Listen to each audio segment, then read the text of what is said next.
The Beau. Throttle Ha'penny worked fitfully through the winter, and in the spring broke down. By this time James Houghton had a pathetic, childish look which touched the hearts of Alvina and Miss Pinnegar. They began to treat him with a certain feminine indulgence, as he fluttered round, agitated and bewildered. He was like a bird that has flown into a room and is exhausted, enfeebled by its attempts to fly through the false freedom of the window glass. Sometimes he would sit moping in a corner, with his head under his wing. But Miss Pinnegar chased him forth, like the stealthy cat she was, chased him up to the workroom to consider some detail of work, chased him into the shop to turn over the old débris of the stock. At one time he showed the alarming symptom of brooding over his wife's death. Miss Pinnegar was thoroughly scared. But she was not inventive. It was left to Alvina to suggest, "Why doesn't father let the shop, and some of the house?" Let the shop? Let the last inch of frontage on the street? James thought of it. Let the shop? Permit the name of Houghton to disappear from the list of tradesmen? Withdraw? Disappear? Become a nameless nobody, occupying obscure premises? He thought about it, and thinking about it became so indignant at the thought that he pulled his scattered energies together within his frail frame. And then he came out with the most original of all his schemes. Manchester House was to be fitted up as a boarding house for the better classes, and was to make a fortune catering for the needs of these gentry, who had now nowhere to go. Yes, Manchester House should be fitted up as a sort of quiet family hotel for the better classes. The shop should be turned into an elegant hall entrance, carpeted, with a hall porter and a wide plate-glass door, round-arched, in the round arch of which the words Manchester House should appear large and distinguished, making an arch also, whilst underneath, more refined and smaller, should show the words Private Hotel. James was to be proprietor and secretary, keeping the books and attending to correspondence. Miss Pinnegar was to be manageress, superintending the servants and directing the house, whilst Alvina was to occupy the equivocal position of hostess. She was to shake hands with the guests, she was to play the piano, and she was to nurse the sick.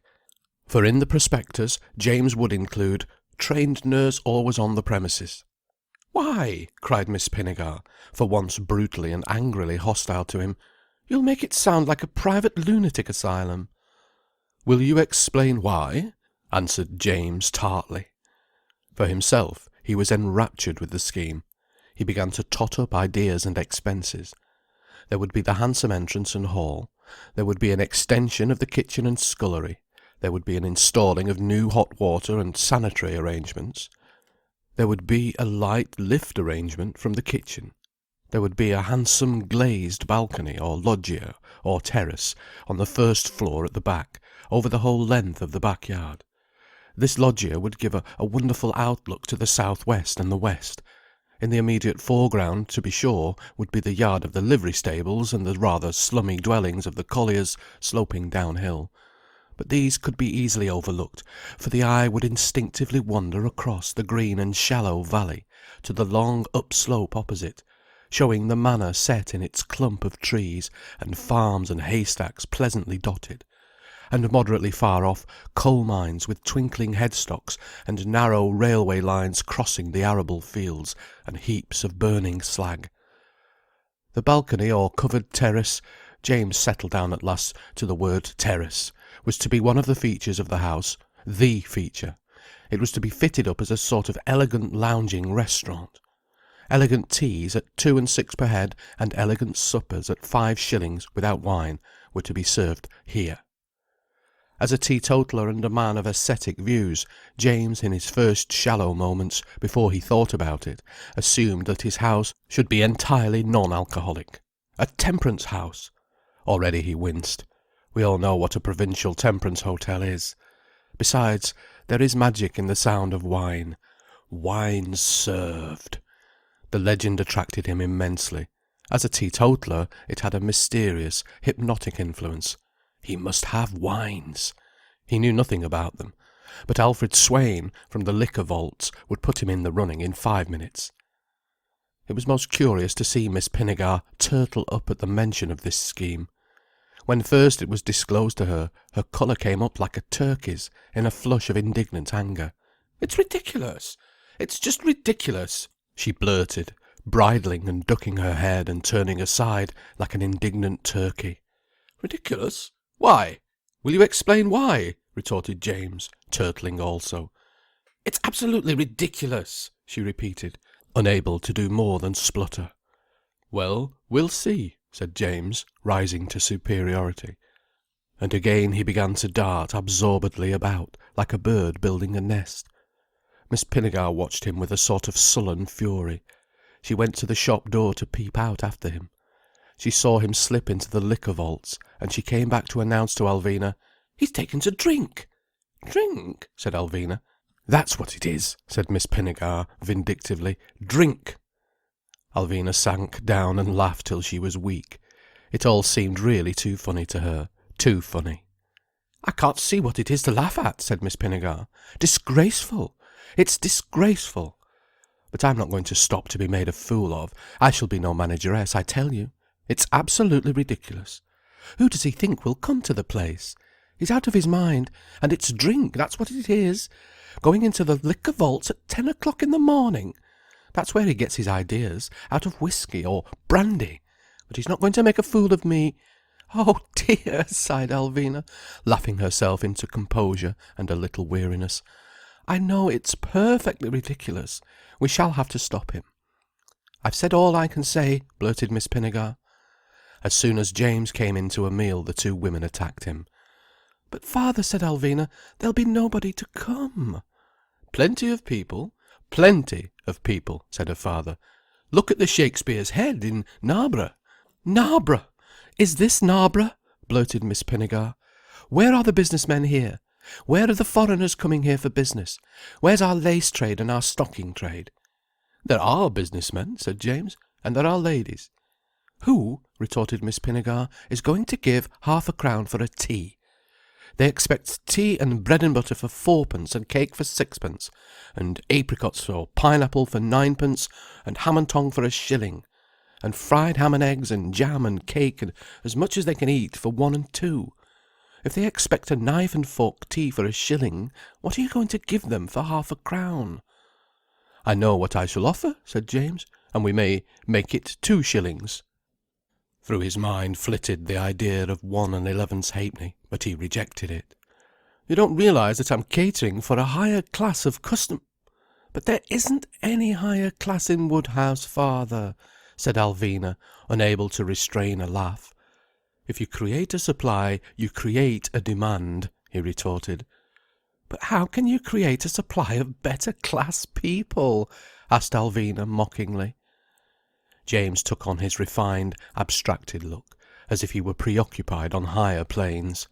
It was the look of an obstinate little boy who poses on the side of the angels, or so the women saw it. Miss Pinnegar was prepared to combat him now by sheer weight of opposition. She would pitch her dead negative will obstinately against him. She would not speak to him, she would not observe his presence. She was stone deaf and stone blind. There was no James. This nettled him, and she miscalculated him.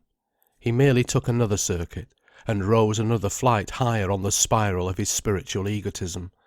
He believed himself finely and sacredly in the right, that he was frustrated by lower beings, above whom it was his duty to rise, to soar. So he soared to serene heights, and his private hotel seemed a celestial injunction, an erection on a higher plane. He saw the architect, and then, with his plans and schemes, he saw the builder and contractor. The builder gave an estimate of 600 or 700, but James had better see the plumber and fitter who was going to install the new hot water and sanitary system. James was a little dashed. He had calculated much less. Having only a few £100 in possession after Throttle Ha'penny, he was prepared to mortgage Manchester House if he could keep in hand a sufficient sum of money for the running of his establishment for a year. He knew he would have to sacrifice Miss Pinnegar's workroom.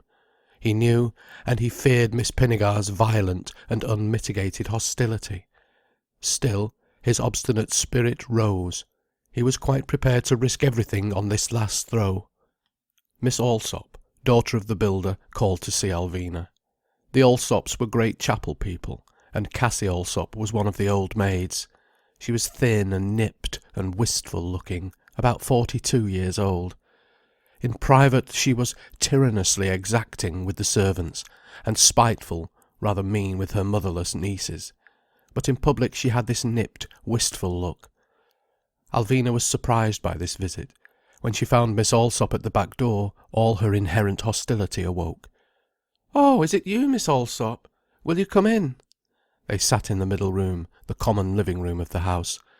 "I called," said Miss Allsop, coming to the point at once, and speaking in her Sunday school teacher voice, "to ask you if you know about this private hotel scheme of your father's?" "Yes," said Alvina. "Oh, you do? Well, we wondered. Mr. Houghton came to father about the building alterations yesterday. They'll be awfully expensive." "Will they?" said Alvina, making big, mocking eyes. "Yes, very. What do you think of the scheme?" Well," Alvina hesitated, then broke into a laugh. "To tell the truth, I hadn't thought much about it at all." "Well, I think you should," said Miss Allsop severely. "Father's sure it won't pay, and it will cost, I don't know how much. It is bound to be a dead loss. And your father's getting on. You'll be left stranded in the world without a penny to bless yourself with. I think it's an awful outlook for you." "Do you?" said Alvina. Here she was, with a bang, planked upon the shelf among the old maids. "Oh, I do. Sincerely. I should do all I could to prevent him if I were you." Miss Allsop took her departure. Alvina felt herself jolted in her mood. An old maid along with Cassie Allsop! And James Houghton fooling about with the last bit of money, mortgaging Manchester House up to the hilt. Alvina sank in a kind of weary mortification, in which her peculiar obstinacy persisted devilishly and spitefully. "Oh well, so be it," said her spirit vindictively. "Let the meagre, mean, despicable fate fulfil itself." Her old anger against her father arose again. Arthur Witham, the plumber, came in with James Houghton to examine the house. Arthur Witham was also one of the chapel men, as had been his common, interfering, uneducated father before him. The father had left each of his sons a fair little sum of money, which Arthur, the eldest, had already increased tenfold. He was sly and slow and uneducated also, and spoke with a broad accent. But he was not bad-looking, a tight fellow with big blue eyes, who aspired to keep his h's in the right place, and would have been a gentleman if he could. Against her usual habit, Alvina joined the plumber and her father in the scullery. Arthur Witham saluted her with some respect. She liked his blue eyes and tight figure. He was keen and sly in business, very watchful, and slow to commit himself. Now he poked and peered and crept under the sink. Alvina watched him half disappear. She handed him a candle, and she laughed to herself seeing his tight, well-shaped hindquarters protruding from under the sink like the wrong end of a dog from a kennel. He was keen after money, was Arthur, and bossy, creeping slyly after his own self-importance and power. He wanted power, and he would creep quietly after it till he got it, as much as he was capable of. His h's were a barbed wire fence and entanglement, preventing his unlimited progress. He emerged from under the sink, and they went to the kitchen and afterwards upstairs. Alvina followed them persistently, but a little aloof and silent. When the tour of inspection was over, she said, innocently, "Won't it cost a great deal?" Arthur Witham slowly shook his head. Then he looked at her. She smiled rather archly into his eyes. "It won't be done for nothing," he said, looking at her again. "We can go into that later," said James, leading off the plumber. "Good morning, Miss Houghton," said Arthur Witham. "Good morning, Mr. Witham," replied Alvina, brightly. But she lingered in the background, and as Arthur Witham was going she heard him say, "Well, I'll work it out, Mr. Houghton. I'll work it out, and let you know tonight." I'll get the figures by tonight." The younger man's tone was a little off-hand, just a little supercilious with her father, she thought. James's star was setting. In the afternoon, directly after dinner, Alvina went out. She entered the shop, where sheets of lead and tins of paint and putty stood about, varied by sheets of glass and fancy paper. Lottie Witham, Arthur's wife, appeared. She was a woman of 35, a bit of a shrew, with social ambitions and no children. "Is Mr. Witham in?" said Alvina. Mrs. Witham eyed her. "I'll see," she answered, and she left the shop. Presently Arthur entered in his shirt sleeves, rather attractive looking. "I don't know what you'll think of me, and what I've come for," said Alvina, with hurried amiability. Arthur lifted his blue eyes to her, and Mrs. Witham appeared in the background, in the inner doorway. "Why, what is it?" said Arthur, stolidly. "Make it as dear as you can, for father," said Alvina, laughing nervously. Arthur's blue eyes rested on her face. Mrs. Witham advanced into the shop. "Why, what's that for?" asked Lottie Witham shrewdly. Alvina turned to the woman. "Don't say anything," she said. "But we don't want father to go on with this scheme. It's bound to fail, and Miss Pinnegar and I can't have anything to do with it anyway. I shall go away." "It's bound to fail," said Arthur Witham stolidly. "And father has no money, I'm sure," said Alvina. Lottie Witham eyed the thin, nervous face of Alvina. For some reason, she liked her. And of course Alvina was considered a lady in Woodhouse. That was what it had come to. With James's declining fortunes, she was merely considered a lady. The consideration was no longer indisputable. "Shall you come in a minute?" said Lottie Witham, lifting the flap of the counter. It was a rare and bold stroke on Mrs. Witham's part. Alvina's immediate instinct was to refuse. But she liked Arthur Witham, in his shirt sleeves. "Well, I must be back in a minute," she said, as she entered the embrasure of the counter. She felt as if she were really venturing on new ground. She was led into the new drawing-room, done in peacock and bronze brocade furniture, with gilt and brass and white walls. This was the Withams' new house, and Lottie was proud of it. The two women had a short confidential chat. Arthur lingered in the doorway a while, then went away. Alvina did not really like Lottie Witham. Yet the other woman was sharp and shrewd in the uptake, and for some reason she fancied Alvina. So she was invited to tea at Manchester House. After this, so many difficulties rose up in James Houghton's way that he was worried almost out of his life. His two women left him alone. Outside difficulties multiplied on him till he abandoned his scheme. He was simply driven out of it by untoward circumstances. Lottie Witham came to tea and was shown over Manchester House. She had no opinion at all of Manchester House, wouldn't hang a cat in such a gloomy hole. Still, she was rather impressed by the sense of superiority. "Oh, my goodness!" she exclaimed, as she stood in Alvina's bedroom and looked at the enormous furniture, the lofty table-land of the bed. "Oh, my goodness! I wouldn't sleep in that for a trifle by myself. Aren't you frightened out of your life? Even if I had Arthur at one side of me, I should be frightened on the other side. I shouldn't know what to do. Do you sleep here by yourself?" "Yes," said Alvina, laughing. "I haven't got an Arthur, even for one side." "Oh, my word, you'd want a husband on both sides in that bed," said Lottie Witham. Alvina was asked back to tea, on Wednesday afternoon, closing day. Arthur was there to tea, very ill at ease and feeling as if his hands were swollen. Alvina got on better with his wife, who watched closely to learn from her guest the secret of repose. The indefinable repose and inevitability of a lady, even of a lady who is nervous and agitated. This was the problem which occupied Lottie's shrewd and active but lower-class mind. She even did not resent Alvina's laughing attempts to draw out the clumsy Arthur, because Alvina was a lady, and her tactics must be studied. Alvina really liked Arthur, and thought a good deal about him, heaven knows why. He and Lottie were quite happy together, and he was absorbed in his petty ambitions.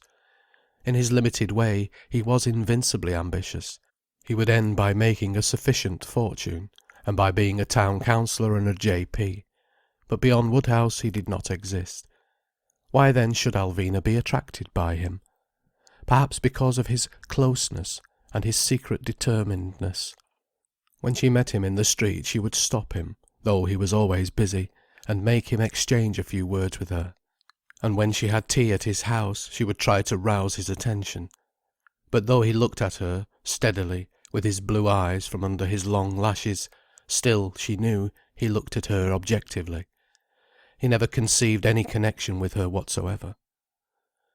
It was Lottie who had a scheming mind. In the family of 3 brothers there was one, not black sheep, but white. There was one who was climbing out to be a gentleman. This was Albert, the second brother. He had been a school teacher in Woodhouse, had gone out to South Africa, and occupied a post in a sort of grammar school in one of the cities of Cape Colony. He had accumulated some money to add to his patrimony. Now he was in England, at Oxford, where he would take his belated degree. When he had got his degree, he would return to South Africa to become head of his school, at 700 a year. Albert was 32 years old, and unmarried. Lottie was determined he should take back to the Cape a suitable wife, presumably Alvina. He spent his vacations in Woodhouse, and he was only in his first year at Oxford. Well now, what could be more suitable? A young man at Oxford, a young lady in Woodhouse. Lottie told Alvina all about him, and Alvina was quite excited to meet him. She imagined him a taller, more fascinating, educated Arthur. For the fear of being an old maid, the fear of her own virginity was really gaining on Alvina. There was a terrible sombre futility, nothingness, in Manchester House. She was 26 years old. Her life was utterly barren now Miss Frost had gone. She was shabby and penniless, a mere household drudge, for James begrudged even a girl to help in the kitchen. She was looking faded and worn. Panic, the terrible and deadly panic which overcomes so many unmarried women at about the age of 30, was beginning to overcome her. She would not care about marriage, even if she had a lover. But some sort of terror hunted her to the search of a lover. She would become loose, she would become a prostitute, she said to herself, rather than die off like Cassie Allsop and the rest, wither slowly and ignominiously and hideously on the tree. She would rather kill herself. But it needs a certain natural gift to become a loose woman or a prostitute. If you haven't got the qualities which attract loose men, what are you to do? Supposing it isn't in your nature to attract loose and promiscuous men. Why, then, you can't be a prostitute, if you try your head off, nor even a loose woman. Since willing won't do it, it requires a second party to come to an agreement. Therefore, all Alvina's desperate and profligate schemes and ideas fell to naught before the inexorable in her nature. And the inexorable in her nature was highly exclusive and selective, an inevitable negation of looseness or prostitution. Hence men were afraid of her power, once they had committed themselves. She would involve and lead a man on, she would destroy him rather than not get of him what she wanted. And what she wanted was something serious and risky. Not mere marriage, oh dear no, but a profound and dangerous inter-relationship. As well ask the paddlers in the small surf of passion to plunge themselves into the heaving gulf of mid-ocean. Bah! With their trousers turned up to their knees it was enough for them to wet their toes in the dangerous sea. They were having nothing to do with such desperate nereids as Alvina. She had cast her mind on Arthur. Truly ridiculous. But there was something compact and energetic and wilful about him that she magnified tenfold, and so obtained, imaginatively, an attractive lover. She brooded her days shabbily away in Manchester House, busy with housework drudgery. Since the collapse of Throttle Ha'penny, James Houghton had become so stingy that it was like an inflammation in him. A silver sixpence had a pale and celestial radiance which he could not forego, a nebulous whiteness which made him feel he had heaven in his hold. How then could he let it go?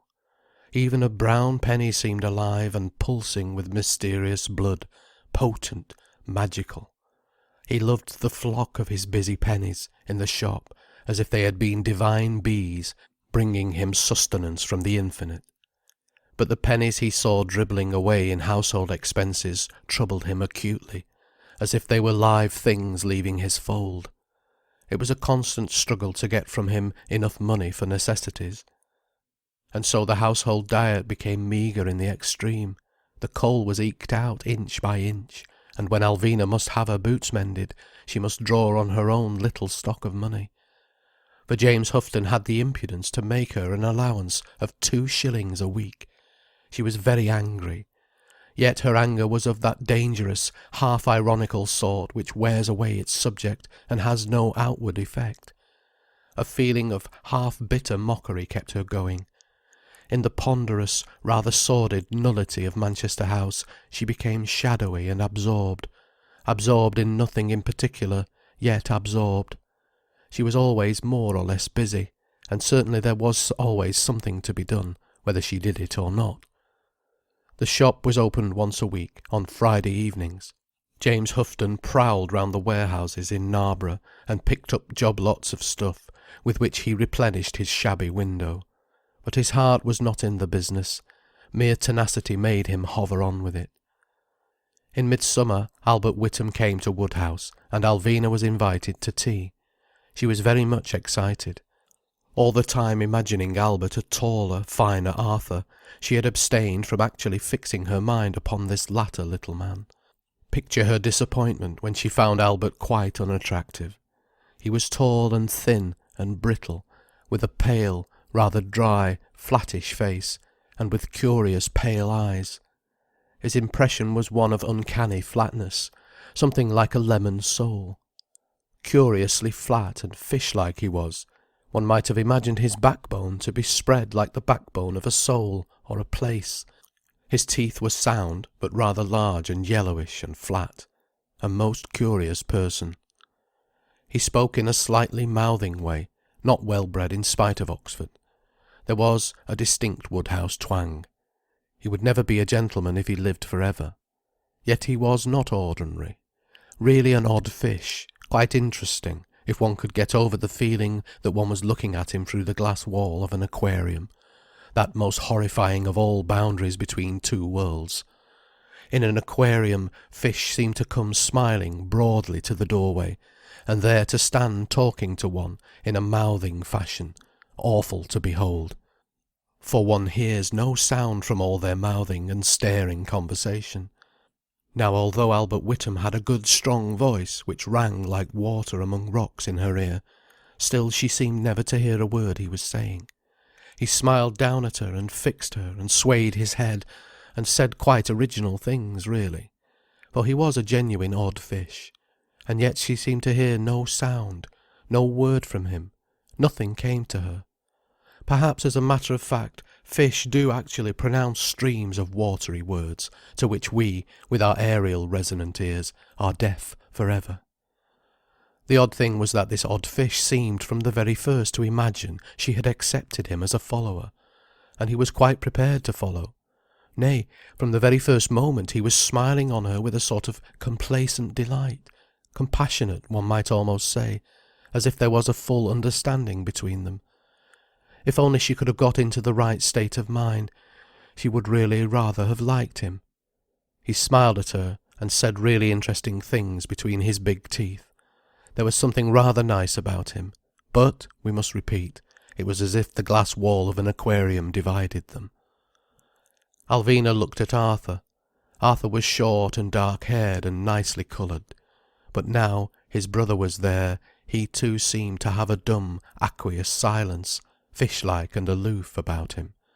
He seemed to swim like a fish in his own little element. Strange it all was, like Alice in Wonderland. Alvina understood now Lottie's strained sort of thinness, a haggard, sinewy, seaweedy look. The poor thing was all the time swimming for her life. For Alvina it was a most curious tea-party. She listened and smiled and made vague answers to Albert, who leaned his broad, thin, brittle shoulders towards her. Lottie seemed rather shadowily to preside. But it was Arthur who came out into communication. And now, uttering his rather broad-mouthed speeches, she seemed to hear him in a quieter, subtler edition of his father. His father had been a little, terrifically loud voice, hard-skinned man, amazingly uneducated and amazingly bullying, who had tyrannised for many years over the Sunday school children during morning service. He had been an odd-looking creature with round grey whiskers, to Alvina always a creature, never a man, an atrocious leprechaun from under the chapel floor. And how he used to dig the children in the back with his horrible iron thumb, if the poor things happened to whisper or nod in chapel. These were his children, most curious chips of the old block. Who ever would have believed she would have been taking tea with them? "Why don't you have a bicycle and go out on it?" Arthur was saying. "But I can't ride," said Alvina. "You'd learn in a couple of lessons. There's nothing in riding a bicycle." "I don't believe I ever should," laughed Alvina. "You don't mean to say you're nervous?" said Arthur rudely and sneeringly. "I am," she persisted. "You needn't be nervous with me," smiled Albert broadly, with his odd, genuine gallantry. "I'll hold you on." "But I haven't got a bicycle," said Alvina, feeling she was slowly colouring to a deep, uneasy blush. "You can have mine to learn on," said Lottie. "Albert will look after it." "There's your chance," said Arthur rudely. "Take it while you've got it." Now Alvina did not want to learn to ride a bicycle. The two Miss Carlins, two more old maids, had made themselves ridiculous for ever by becoming twin cycle fiends. And the horrible, energetic strain of peddling a bicycle over miles and miles of highway did not attract Alvina at all.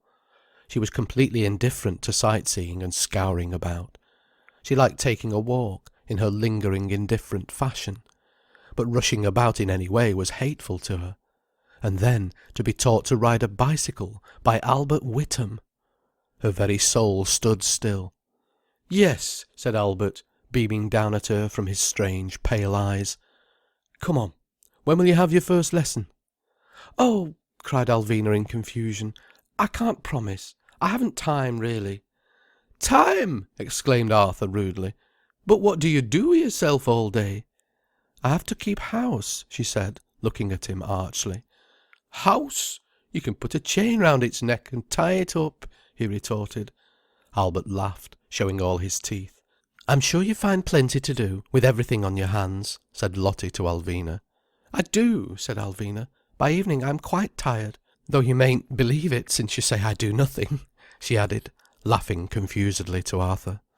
But he, hard-headed little fortune-maker, replied, "You have a girl to help you, don't you?" Albert, however, was beaming at her sympathetically. "You have too much to do indoors," he said. "It would do you good to get a bit of exercise out of doors. Come down to the coach road tomorrow afternoon, and let me give you a lesson. Go on." Now the coach road was a level drive between beautiful, park-like grass stretches, down in the valley.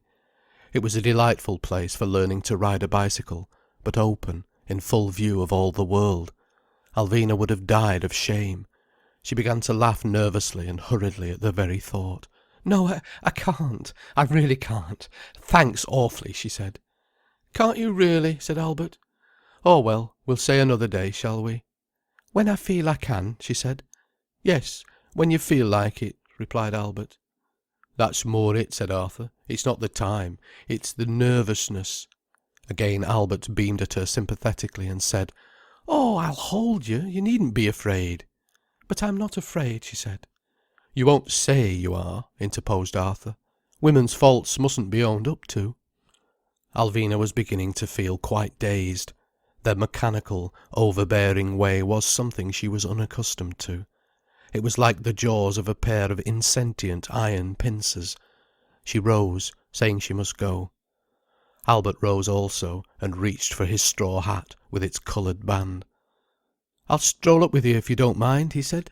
And he took his place at her side along the Knarborough Road, where everybody turned to look. For of course he had a sort of fame in Woodhouse. She went with him laughing and chatting. But she did not feel at all comfortable. He seemed so pleased. Only he was not pleased with her. He was pleased with himself on her account. Inordinately pleased with himself. In his world, as in a fish's, there was but his own swimming self. And if he chanced to have something swimming alongside and doing him credit, why, so much the more complacently he smiled.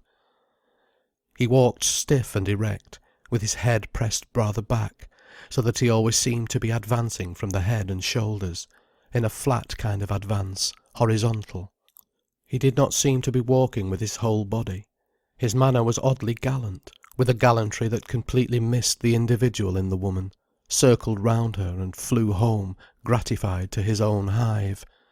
The way he raised his hat, the way he inclined and smiled flatly, even rather excitedly as he talked, was all a little discomforting and comical.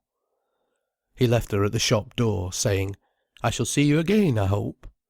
"Oh, yes," she replied, rattling the door anxiously, for it was locked. She heard her father's step at last tripping down the shop. "Good evening, Mr. Houghton," said Albert suavely, and with a certain confidence, as James peered out. "Oh, good evening," said James, letting Alvina pass and shutting the door in Albert's face. "Who was that?" he asked her sharply. "Albert Witham," she replied. "What has he got to do with you?" said James shrewishly. "Nothing, I hope." End of Chapter 5, Part 1.